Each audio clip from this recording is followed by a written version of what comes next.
Bonjour Eliana. Bonjour Daniel. Alors, de qui va-t-on parler aujourd'hui ? Aujourd'hui, j'aimerais vous faire écouter une voix. On aime bien parler des voix. Moi, j'aime bien vous mettre... C'est une voix. C'est une voix incroyable. Qui mérite le détour. Une voix particulièrement douce. Et vous allez reconnaître, j'imagine, l'air très connu.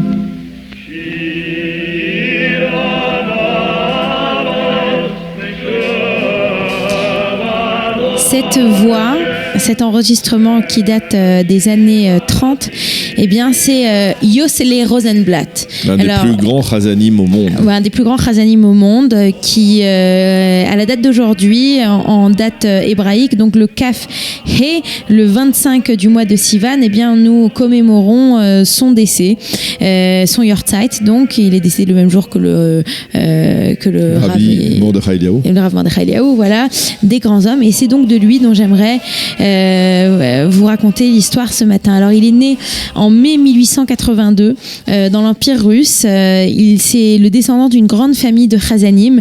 Et alors, sa particularité, c'est que, eh bien, ils ont appris. Il n'a jamais été dans une école de musique. C'est-à-dire que, étant donné qu'il vient d'une famille religieuse, eh bien, il apprend à chanter à la synagogue.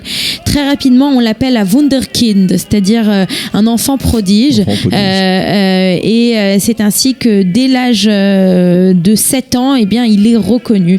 À 17 ans, il va vivre à Vienne pendant plusieurs mois, où il va chanter dans les plus grandes synagogues de l'époque. Il faut se rappeler que Vienne, à cette époque, c'est un centre juif très important, exactement. Et c'est à ce moment-là qu'il va à nouveau un petit peu apprendre à chanter avec quelqu'un qui s'appelle Yaakov Mertz, qui est un chanteur très connu, un musicien et un marchand. Et c'est ainsi qu'il va se faire connaître dans le monde juif. À 18 ans, quand il va se marier, il va devenir le chazan de la communauté de Munkacs en Hongrie. Munkacs, entre autres, si je ne me trompe pas, c'est là que venait Elie Wiesel. Donc c'est là qu'il va se faire connaître. Et puis il va continuer en fait pendant de nombreuses années à passer d'une communauté à l'autre, de Bratislava, puis à Hambourg en Allemagne. Et en 1912, il va aller à Harlem, donc aux États-Unis, à New York, et il va être dans la communauté de Ohav Tzedek, qui est une communauté très connue à l'époque, et c'est là qu'il va être pendant de nombreuses années le chazan, et surtout pendant la période des chagim, comme il est véritablement, il a une voix incroyable, comme je vous l'ai dit, qui est très douce et qui est en même temps très puissante. Eh bien, il va aller dans de nombreuses villes aux États-Unis où il fait en fait la tournée au moment des chagim, et c'est un petit peu comme ça que il gagne sa vie. Alors malheureusement, il va dans les années 20 être approché par deux personnes qui veulent ouvrir un journal juif. Il va s'intéresser à leur projet, mais malheureusement ce n'est pas un projet qui a une garantie financière, et c'est ainsi qu'il va commencer à perdre de l'argent, à perdre beaucoup d'argent, à avoir d'énormes dettes, et il ne sait pas quoi faire. Et c'est ainsi qu'on va lui proposer en 1933 de venir filmer un film en Palestine mandataire, et il se dit que c'est une bonne occasion pour lui de lever des fonds et de pouvoir rembourser ses dettes, et puis c'est aussi l'occasion pour lui de quitter les États-Unis.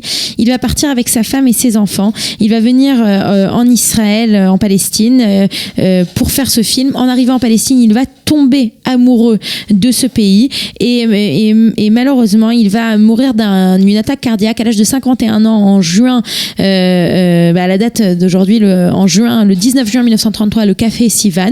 Il va être enterré à Jérusalem, et en fait parce qu'il était sous une pression trop importante au niveau de ses dettes.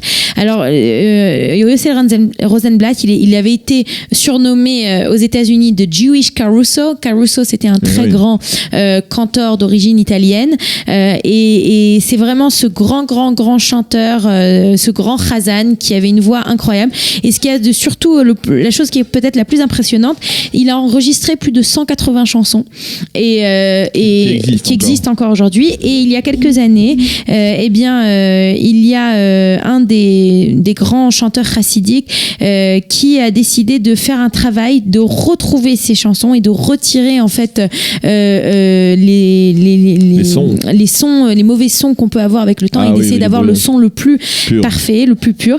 Et c'est comme ça qu'on a pu entendre cet enregistrement du Shir Hamalot, qui est une chanson qui a été écrite pour l'inauguration de la synagogue qui est de l'air qui a été écrit pour l'inauguration de la synagogue Temple à Cracovie, et qui aujourd'hui à Cracovie il n'y a presque plus personne qui prie dans cette synagogue, mais cet air en tout cas, il a fait le tour du monde et tout le monde le connaît.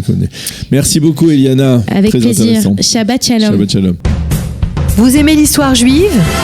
Retrouvez Liana Gurfinkel dans Un jour notre histoire sur Studio Kalita, c'est tous les matins, pour découvrir ensemble les événements et les personnages qui ont fait notre histoire.